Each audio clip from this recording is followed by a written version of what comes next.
Okay, we are starting chapter 4, and if you're following along in your book, that's on page 30. Let's go. Macy and I live 2 blocks apart at the top of Oakland Avenue in Piedmont, California. I think it's funny that Oakland Avenue is in the city of Piedmont when the city of Piedmont itself is inside the city of Oakland. I think they should rename the state of California to Piedmont so that people could live on Oakland in Piedmont, in Oakland in Piedmont. Dad says not to hold my breath for that one. Back in elementary school, Macy and I used to take the bus home. The engine would diesel its way up the hill and drop each of us off on the corner of our blocks.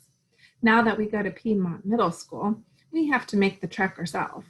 I estimate that it's roughly a 100-degree incline, but Macy says I'm not very good with angles.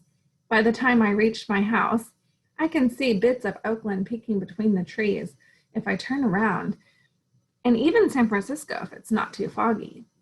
I pass the house with grapevines and 2 yellow VW bugs in the driveway, the yard with a dozen half-bird feeders and another dozen stone turtles, and the 3 houses in a row that got together to make a giant stepped succulent garden. Our yellow house greets me with its second-floor windows that look like giant sleepy eyes. The level walkout to our front door always feels weird after the climb. Like I'm a mighty troll whose stride carries me across valleys. Tufts of yellow grass scatter the dirt between the rocks. It's been another year of drought, but even when there isn't a ban, we never water the grass. Dad says water is a precious commodity and should only be used for food-bearing plants. So the lemon tree gets plenty of water, but the rest of the lawn is yellow. Mom says that maybe next year we'll replace the lawn with native drought-resistant species. Dad said she's been saying that since they bought the place. The door is locked, which is unexpected. Mom, Dad, and Emma were supposed to leave the hospital by noon. Even more unexpected, the lights are off inside and the house is empty. I check my phone and there's a voicemail from Dad. Not a text like he usually sends, but an actual voicemail. He only calls if there's really good news or really bad news, and I already know the really good news. I tap the message icon on my screen. Jilly, it's Dad. We're held up here a little later than we expected. Everything's fine, just, running a few tests to make sure Emma's shipshape before they ship us out. Order from Polly's for dinner. You know where the cash is. Get breadsticks. We'll be home soon. Love you. Click. I order a pepperoni and mushroom pie, the official pizza of Perea household, breadsticks, and throw in an order of soda. And then I pull out my social studies textbook and read about Aztec cities and agriculture. The pizza arrives before Mom and Dad and Emma get home, and the smell fills the house. I'm about to cave and eat a slice when I hear the car pull into the driveway. I'm ready to jump into Dad's arms, but the door doesn't swing open like yesterday, and Dad doesn't leap inside. Instead, he holds the door for Mom and follows her in, toting Emma in a car seat. Mom's hair is pulled back into a ponytail, her eyes are red, and her face is as pink and splotchy as Emma's. She looks like breathing is taking a lot of her concentration. She heads right to the couch. Welcome home, Emma, Dad says more quietly than I would have expected. He sets Emma's car seat down next to the couch. What happened? I ask. What's wrong? Dad opens his mouth a few times before speaking. She failed the hearing test. Dad takes a deep breath. Nothing's certain yet, but it looks like Emma has a problem with her ears. Might have, Mom corrects him.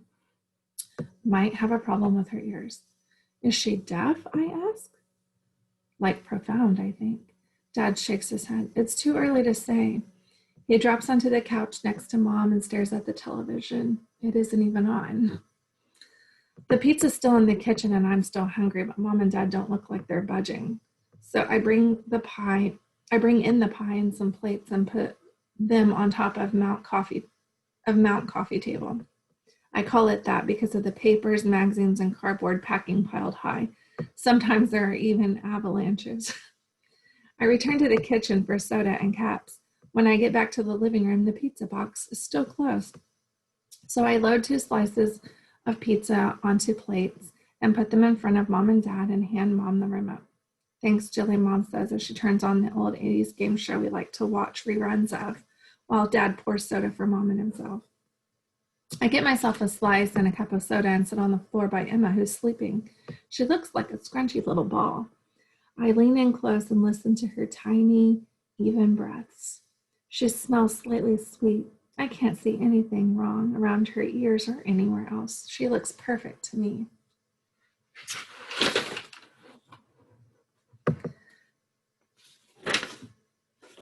Perfect? Did I really just say that tiny monster was perfect? I take it back. Profound was right about babies. They cry, they yell, they scream, they shriek, they squeal. And even if they may have a hearing problem, that doesn't make them any less loud. Every once in a while, they eat until they fall asleep. Then they poop in their diapers, which wakes them up, and then they start all over again. And that's why I'm awake and ready for breakfast at 5:30 on Friday morning. Dad is pressing buttons on the microwave when I enter the kitchen. He needs to be at the auto shop early so that the other people can drop off their cars and complaints before they go to work. Mom and Emma are in bed together, so it's just Dad and me. Without needing to ask, he pulls 2 extra links of sausage out of the freezer and adds them to the 3 ready to be zapped. I pull out 2 bowls, pour each of us a serving of Raisin Bran, and place the milk on the table. How's your night, Jilly? Oh, that little beast screamed all night. Don't I know? Dad's eyes look a little red and his cheeks a little gray. He sets a pair of plates next to the microwave. Just imagine she's right in the room with us. Dad pauses as his parenting brain starts up for the day. And don't call your sister a beast. She's a precious treasure and a joy.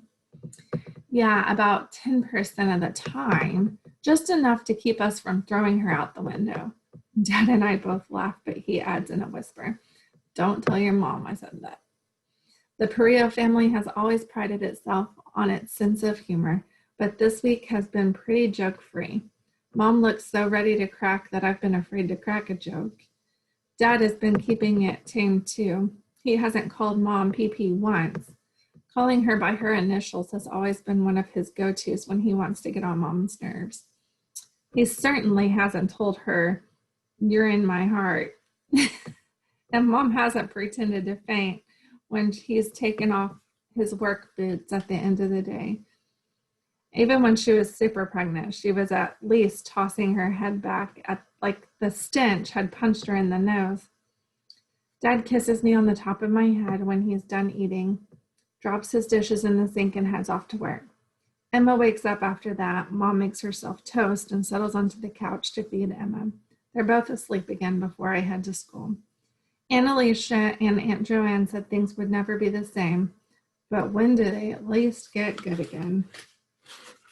And that's the end of the chapter.